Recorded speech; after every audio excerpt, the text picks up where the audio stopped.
Maths by Sangam Mishra YouTube channel पर दोस्तों आप सभी का स्वागत करता हूं। जैसा कि इस वीडियो में हम लोग बात करने वाले हैं NTPC CBT 2 लेवल 6 के बारे में। कैसा एग्ज़ाम रहा आप लोग सबको पता है कैसा एग्ज़ाम रहा।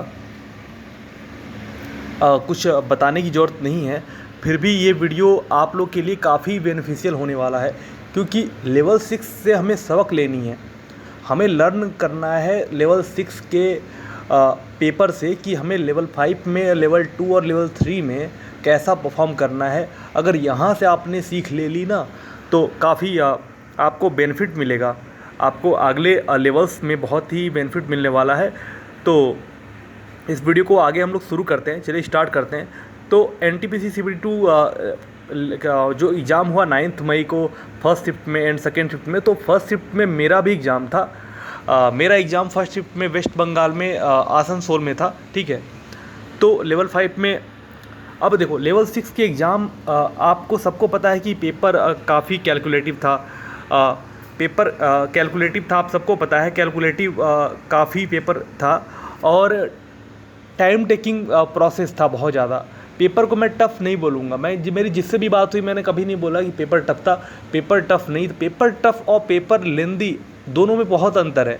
पेपर टफ़ तब होता है जब आपको काफ़ी कॉम्प्लेक्स ज्योमेट्री के क्वेश्चंस मिल जाए, काफ़ी कॉम्प्लेक्स सर्कल के इक्वेशन वाले क्वेश्चंस मिल जाए जो आप ना लगा पाओ, जो आप फिगर ड्रॉ ना कर पाओ, जिसका आपका फार्मूला रिकॉल ना कर पा रहे हो, तो उस क्वेश्चन को हम, उस पेपर को हम बोलते हैं पेपर वाज टफ, ठीक है। वो पेपर NTPC लेवल 6 का पेपर कैसा था?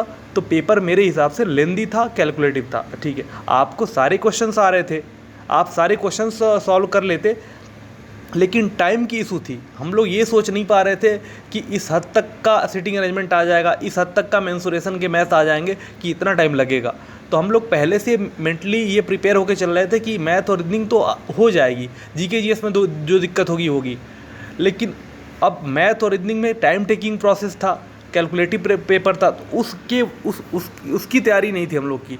तो पेपर को टफ़ नहीं मानो आप लोग, पेपर लेंदी था और लेंदी पेपर के चक्कर में पेपर टफ़ बन गया। मतलब क्वेश्चन टफ़ नहीं थे, लेकिन अटेम्प्ट करना 90 मिनट में 120 क्वेश्चन को तो काफ़ी टफ़ था। तो ठीक है, अब बात करते हैं आगे चल के कि एवरेज अटेम्प्ट क्या रहा। तो एवरेज अटेम्प्ट मेरे हिसाब से, एवरेज अटेम्प्ट आपको देख रहे होगे, एवरेज अटेम्प्ट तो मैं मान के चलता हूँ कि 75 टू 80 नंबर 8 एवरेज अटेम्प्ट मैं मान के चलता हूँ, ठीक है। और रही बात सेफ़ अटेम्प्ट की, तो सेफ़ अटेम्प्ट भी आपका रहेगा 85 टू 90, मतलब 90 सॉरी। तो 85 से 90 नंबर के बीच में जिसने अटेम्प्ट किया हुआ है, जिसकी एक्यूरेसी भी अच्छी है, यानी कि 90 से ऊपर है, तो उसका सेफ़ अटेम्प्ट यानी कि एक पोस्ट के लिए वो सेफ़ माना जाएगा मेरे हिसाब से। और एवरेज अटेम्प्ट जो 75 से 80 हुए हैं, ये लोग कट ऑफ क्लियर कर जाएंगे, क्योंकि 8 गुना बच्चों को बुलाया जाना है, तो 8 टाइम्स जो है कि 8 टाइम्स बच्चे बुलाए जाएंगे साइको में, तो ये वाले आ जाएंगे लोग, ठीक है।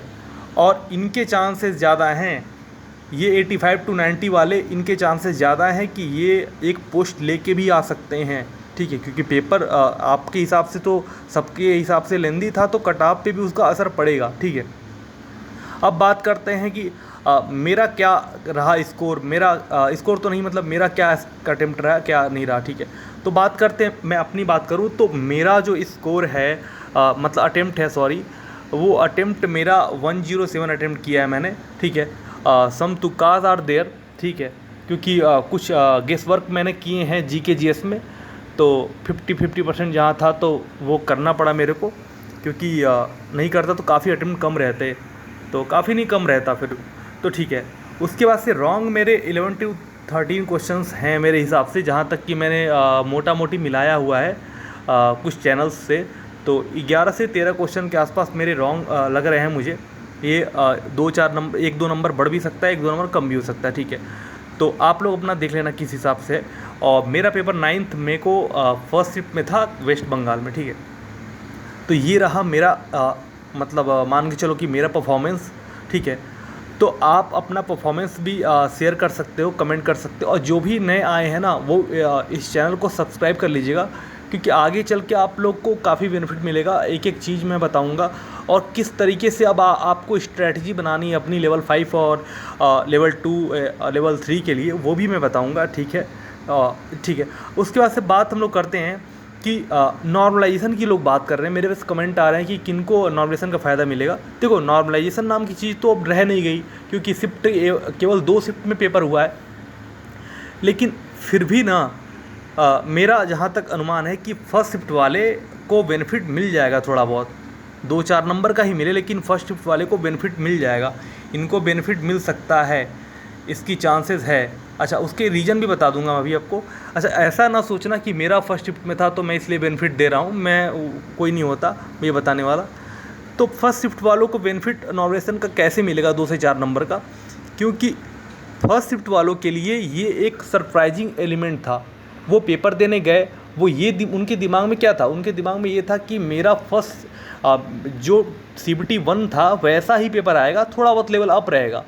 वो ये सोच के चल रहे थे कि टेक्स्ट बुक में उनके नंबर 102 आते हैं, 103 आते हैं, वो 10 मिनट पहले सबमिट कर देते हैं, तो उस हिसाब से ही होंगी या फिर उससे थोड़ा सा वर्स सिचुएशन होगा। ठीक है, यहाँ तो सिचुएशन बहुत एक्सट्रीम था ना, तो उनके लिए तो सरप्राइजिंग एलिमेंट था।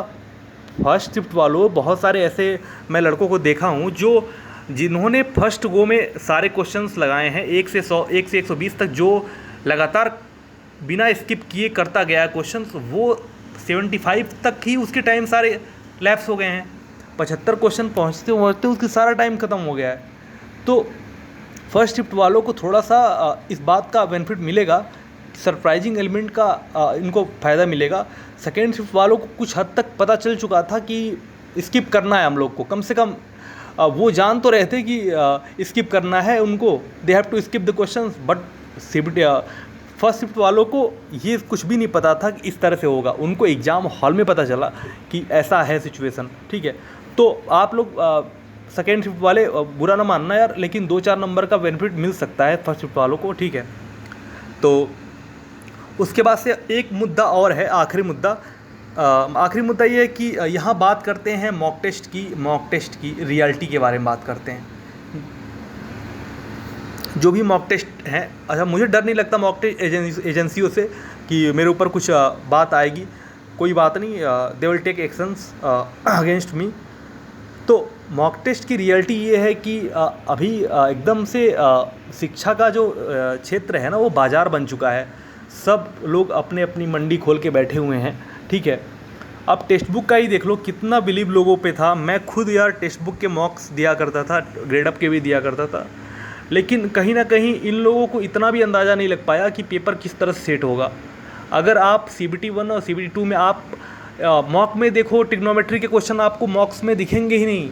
आपको मॉक्स ट्रिग्नोमेट्री क्वेश्चन एकदम इक्का दुक्का दिखेंगे। कैसे क्वेश्चन दिखेंगे? 10-1, 10-2, 10-3, 10-89 तक दे देगा वो। ये क्या क्वेश्चन है भाई? थोड़ा सा लेवल अप तो करो। आपको पता है कि CBT 2 मेंस में लड़के बैठने वाले हैं। थोड़ा सा आपकी जो भी आपके टेक्स्ट बुक या ग्रेड अप के जो भी मॉक टेस्ट बनाते हैं बुद्धिजीवी लोग, उनको इतना तो सोचना चाहिए कि मॉक CBT 2 का बना रहे हैं तो किस तरह का बनाया। मैं नहीं कह रहा हूँ कि आप सर्वज्ञानी हो, आपको एकदम एग्जैक्ट पेपर बना पाओगे, नहीं, लेकिन कुछ तो यार सिमिलरिटी रखो, कुछ तो अपना लेवल अप करो। बच्चों के नंबर आ रहे हैं 102, बच्चों की रैंक आ रही 600, और एग्ज़ाम हॉल में वो अटेम्प्ट करके आ रहे 80 पे क्या सिलेक्शन होगा? 80 नंबर पे क्या सिलेक्शन होगा भाई, बता दो कोई मेरे को। जो 80 अटेम्प्ट करके आया है, मैं अगर रियलिटी बताऊँ तो इसके 6 से 7 क्वेश्चन गलत हो जाएंगे। अब बचा आपका 73 मार्क्स, 2 नंबर निगेटिव में चला जाएगा। ठीक है, उसके नंबर आएंगे 70। ठीक है, वो आगे भी प्रोसेस में आ जाएगा, लेकिन फाइनल मेरिट में तो आउट हो जाएगा ना, तो फिर क्या मतलब है?